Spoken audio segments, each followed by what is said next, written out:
Hello, and welcome back to the Thursday Night Kissaten podcast. Thursday Night Kissaten is a podcast that we talk about Japanese TV shows, movies, books, and other pop cultures. We update weekly every Thursday night around 5 p.m. This podcast is written and hosted by me, Cordelia.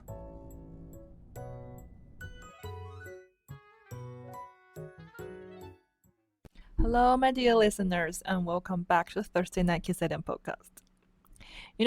Besides this podcast, I actually have other projects as well. And while I was doing all the other projects, it's kind of all book and journals, those things related. That's why I was so appreciated that last year the Taiga Dolama is about this female writer, and just like it gave me so much encouragement to keep on going, keep on writing, and to become the person that I really wanted to be. And while I'm working on the other project, surprisingly, this year's Taiga Dolama is talking about a historical bookseller. I know this just started, right? I know that, but I just feel like we can have some preview before this ending, and give you some little bit like culture or historical background of what the story based on. It's also, I did a research search because it's going to help me when I'm watching it. So why not? I'm just going to share with you all today in this episode.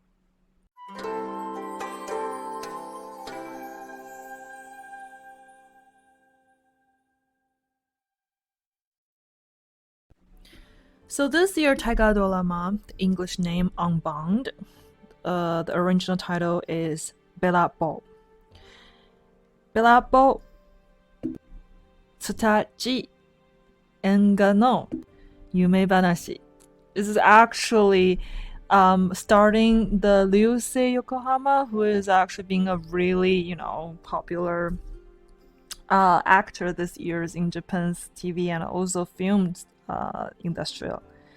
And the story actually tells in the mid-18th century Japan, that in the Edo time period, if you're familiar with the samurai history, that's actually the time during the Tokugawa family's government in Tokyo, now Tokyo, but called Edo in the past.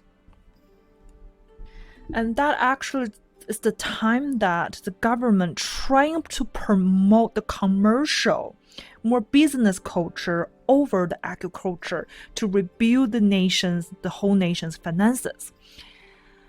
I hope that people notice that Japan in the past, it was a very agricultural focus like all the other culture, right? And then it developed into this business focus and more capitalized, and then until today.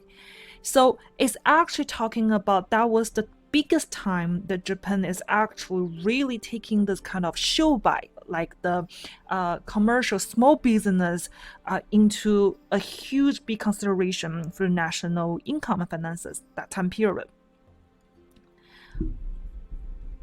So as the economy is improved, and there's a relatively a more liberal atmosphere that emerging into this, even to the common people who are not the royal, who are not in the army, who are not the samurai, but it's people who are living, fostering this cultural development in all this kind of neighborhood. Regular people, common people can also start doing business, which is a really good time.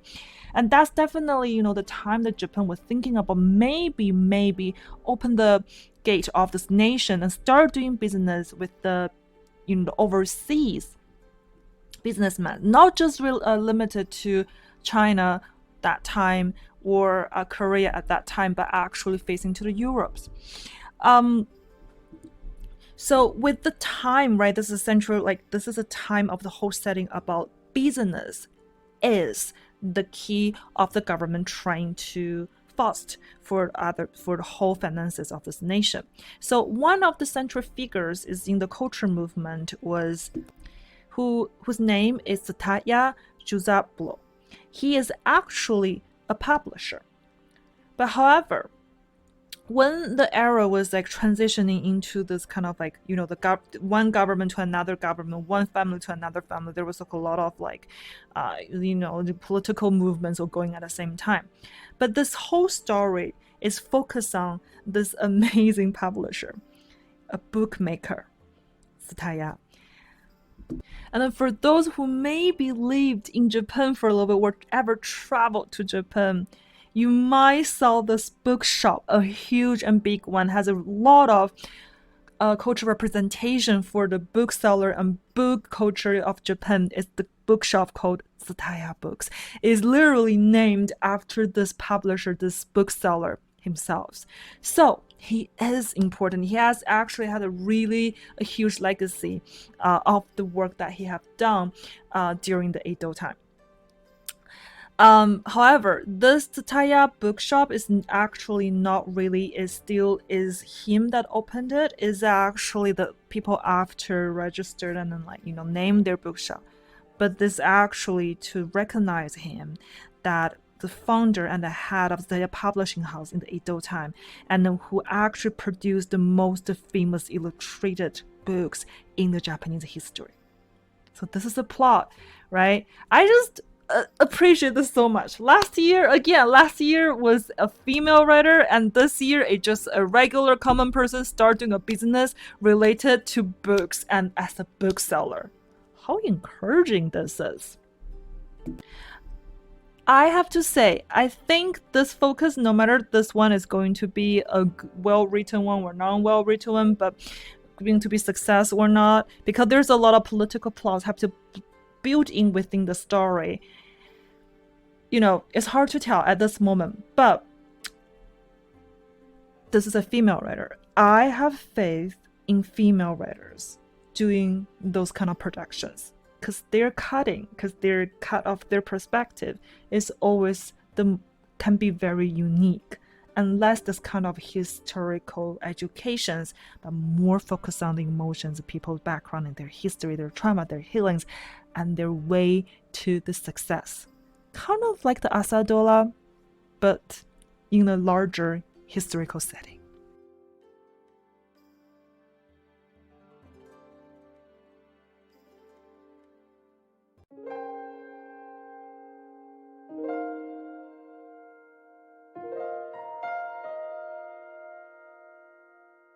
So let's talk about this person, Tsutaya, a little bit. So according to the historical record here I have, what I found online is that he was born in 1750s and was died in 1797. Not a really long life, but he was the founder and the head of Tsutaya publishing house in Edo time period Japan, and produced the illustrated books and ukiyo-e book block prints of many of the periods of the most famous artists. And Tsutaya was the best was the remembered name of the ukiyo-e publisher. So what is the ukiyo-e wood block prints? It is a genre of art. How can I say this? It's really colorful. Do you guys maybe people still remember those like Fuji mountain painting, right? That the most famous one. That is actually the style of the ukiyo-e. It's actually really popular and flourished from the 17th century to 19th century, and you know there's so many artists that are actually producing it. Most of the women in the arts are actually geishas, or the prostitutions actually the time, because it's actually being printed, or the kabuki's posters. Actually those arts was produced for promoting kabuki's performance, or the geisha's performance, or the prostitution's house. So it was used then as a commercial way to get more customer to come and visit to see their show, and also, you know, the musician by kind of the business. So the ukiyo-e was actually kind of influenced, was based on the work was influenced by the Chinese influence, the karae, and also have their own traditional way, like the branches out as the Kano school style printing. most often is the trees, is from the distance looking, and we're using the wood block printing style. Chinese and Japanese have a really, bonded, special relationship with their culture and their arts, and they can reflect even to each other's and how the difference. Japan is actually really good at using the colors, and China was like from using big colors and to the ink painting that is very just one or single or two, three colors there. So that's the reason why that when we're looking at the ukiyo-e in this production of this work of Taikado-lama, it's actually, it's very colorful, and there's a lot of beautiful girls are in it. It's actually what the purpose was being made. Japan has been doing really amazing work with their art, and especially the way how colorful it can be. So let's go back to this publisher, Tsutaya. Tsutaya actually set up his shop in the 1774 and began by publishing guides, like the guides, tour guides to the Yoshiwara. So Yoshiwara, sorry, there's so many layers of this background, but I try my best to explain it, and I hope you can actually keep this up. So what is Yoshiwara? As I just mentioned, the arts, right? The arts that they are actually producing is to attract a customer to visit their kabuki shows, visit their geisha tea house, and also the prostitution services. So the sex worker services. So Yoshiwara was was during the time of the Edo time, that like in Tokyo, was a government certificated sex workers area. So it was lessened and well known as its red light district, and those sex workers gathering place, and it's created during the early 17th century. It's being set by the government. Besides Yoshiwara, and there's another, is the Shimabara in Kyoto, was being set and lessened in 1640. And also, I think there's another one, is the Shinmachi in Osaka. The reason why they're setting all those places is actually for the businessmen to travel. One of the reasons is not a full, but one of the reasons. So businessmen usually they travel either to Edo or Osaka, right? And on the way, that a lot of them are males, and that's the services that they were looking for. So government actually gives us 3 lessons for those really good, well, not really good, but like very good like areas for the businessmen actually to visit, and then to boost the business traveling and to the business income for the national finance. Well, it's all planned basically. So Tsutaya, what he was being doing was to print those guides and to introduce the girls that in the Yoshiwara, and with the beautiful writing, beautiful promotions. It's kind of like our magazines, right, nowadays, that with their arts, with their printings. And it was by 1976 he was publishing the print series, and went on to publish some of the best known artists of the late 17th, because the people who draw those geishas and and also the sex workers, they need to see their looks, right? And then a lot of the great printers, actually the artists, they do amazing jobs by doing so. So the most famous one was actually being produced by Tsutaya and his publisher, and he's best being remembered of his association with one of the artists' name is I think it's Utamaro, and he was really highly well known by all those wood block print that he did, and then especially best known by the Bujin Okube, like the largest headed picture of the beautiful woman. That's what he did for all those geishas and sex workers actually in the Yoshiwara. So Tsutaya actually is not a real name, but it's actually the shop name. So it's translated into like a V shop or something. It's the reason why is that Tsuta is actually, Tsuta ya means the house. Tsuta's house, right? So that's basically he was kind of born in this shop, and the publisher used the seal of the ivy leaves under the styles of the mountain Fuji or something, this mark, and that's why it actually called Tsutaya. I don't think people really know what his birth name is, but no matter what, Tsutaya Jūzaburō, that he actually is what he's actually doing, and then that's his name basically is his business.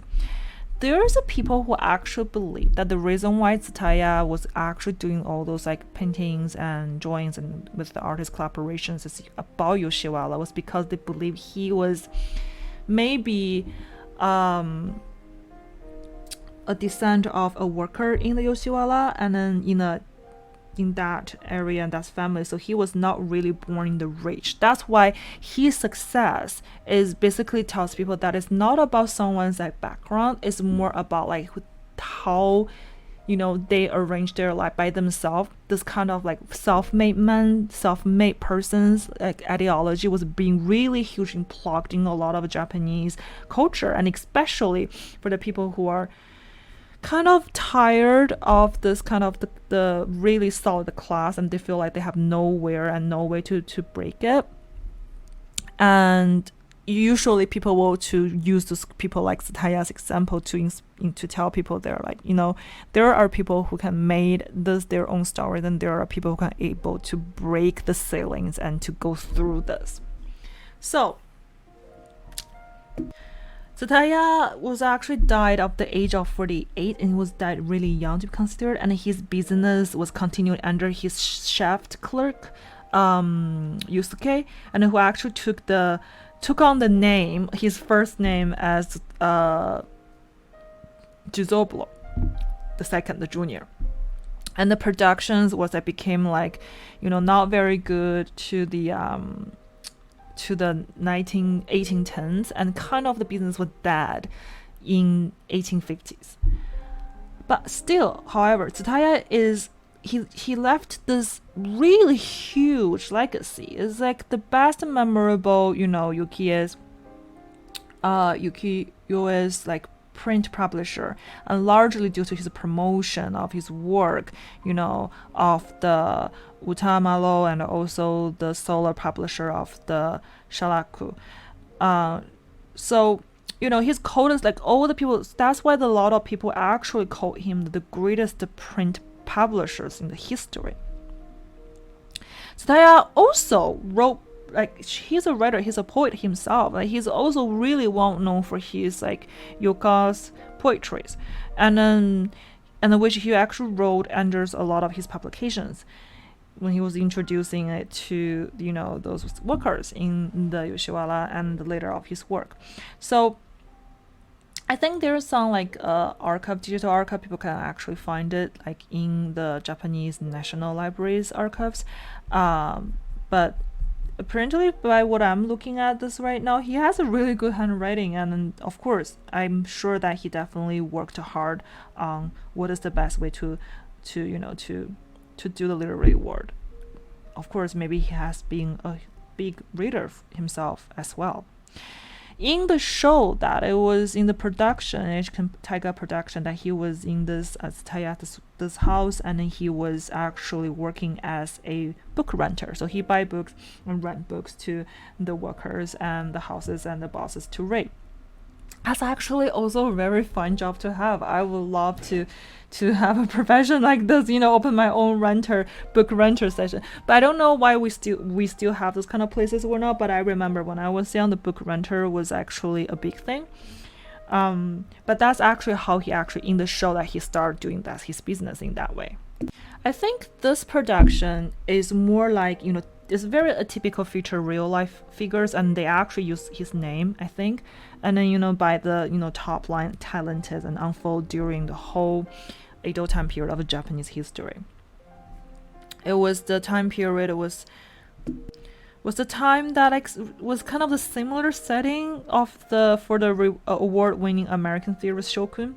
Similar time period. I personally actually really like the English translation for this production called Unbound, and because This is like the 64th production that they have. And then, but I think this is the first. I think it's the first to be set in the late 18th centuries when Japan was still, peace and swords, and like mostly stay in their own world that haven't been introduced to the other world yet. So instead of this like a warlord or the noble like samurai name, this is really focusing on an ordinary person to open a bookshop or being a publisher. And also, it was this commercial man with this brand was born. It's definitely will have a very different atmosphere, and adding the star power to the cast. I think this will be actually a very successful. Okay, let's talk a little bit about this writer of this show. The show was written by a female writer, screenwriter, Tsutaya Jūzaburō. I think the one of the most famous production that she was involved was based on that suspense novel called Hyakuyako. That one. Another one is the Tenno no Lollipon. Those two are I think is the most standing off on her profile. But she won at least 10 award. I think 10 or 8 award for this for her work. Most of her work, and I remember she also wrote a NHK Asadola Gochiso-san, something that is a food related show. I really remember she did this amazing job. And in 2015 that she actually wrote her first taiga drama, and I think this is her second one. And she was actually born and raised in Osaka, and then she actually studied at Tokyo University and studying the literature. She is actually really well-read, well-traveled, and have a lot of life experience. And I think the most well-known one is the Koi Suru Sokuratesu. That one was one of the most famous one that I believe that she did, but she, by what I have been observed, that a lot of her shows are really focusing on those details in the very tender touches with her pen, and the way how she writes things is really bring this audience to look at the things from a very different perspective.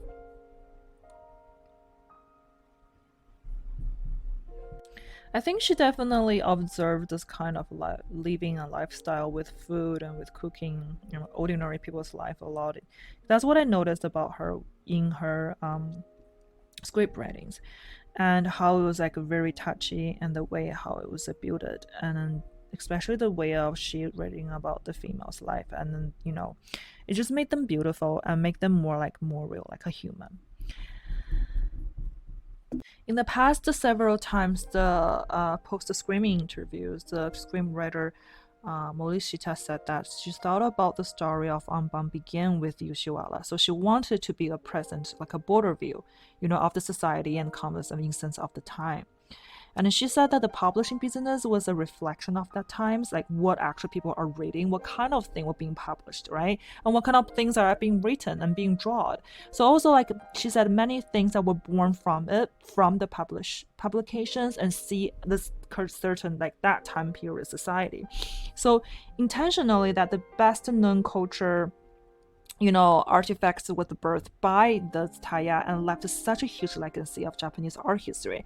And other publishers were the ukiyo-e prints and have served a kind of like social media feeds for the Edo time period, right? That's what we use for Instagram these days, and also TikTok. So bringing those visual lives and personality trends to the news is what she's trying to do with this show.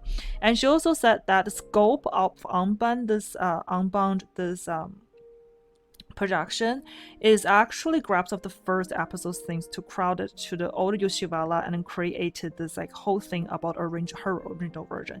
She said she didn't grow up with Yoshiwara, but she's just trying her best to picture about like this large area was being lessened by the government, but it's actually for geishas and sex workers, to support a kind of the business that during that time.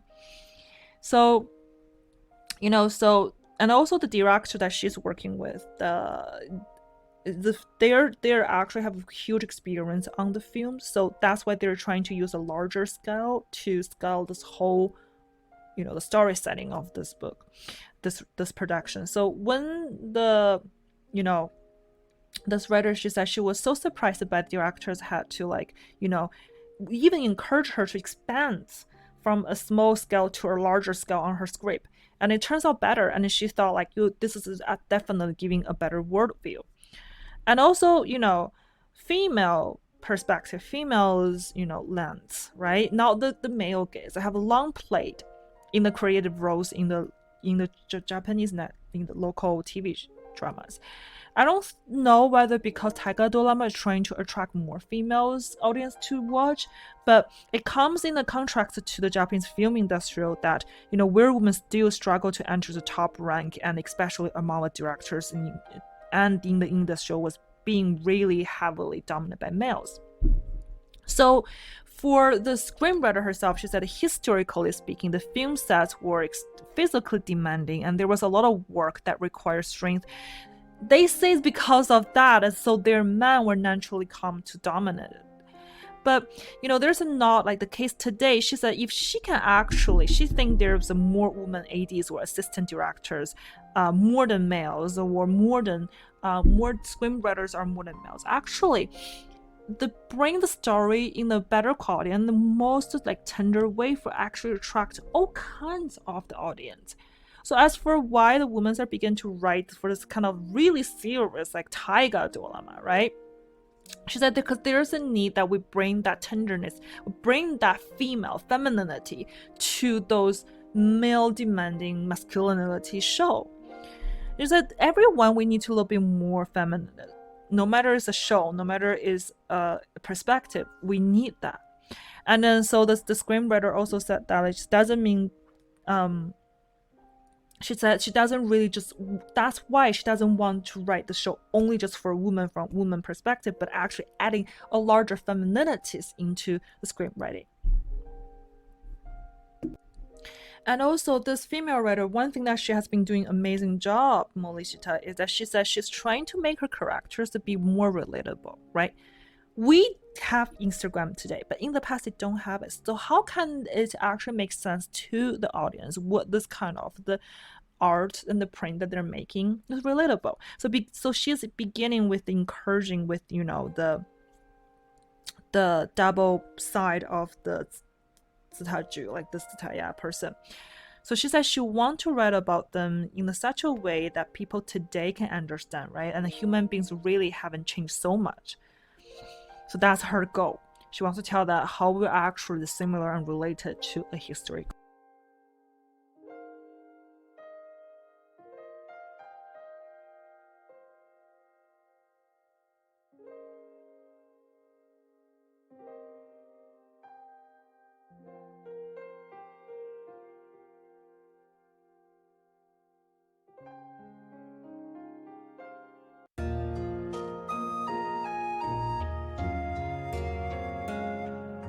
So we have a whole year to actually watch the Taiga Dolama, and I think there will be the second one after the last year Kenji Monokatari's writer's production, the second one that I will actually watch from the beginning to the end. I actually start thinking a lot of these shows, after I watch it, and I just take it such a good mentor. I feel like this is a good timing. It's such a good timing for me to watch it, and then so much that I can learn from this production.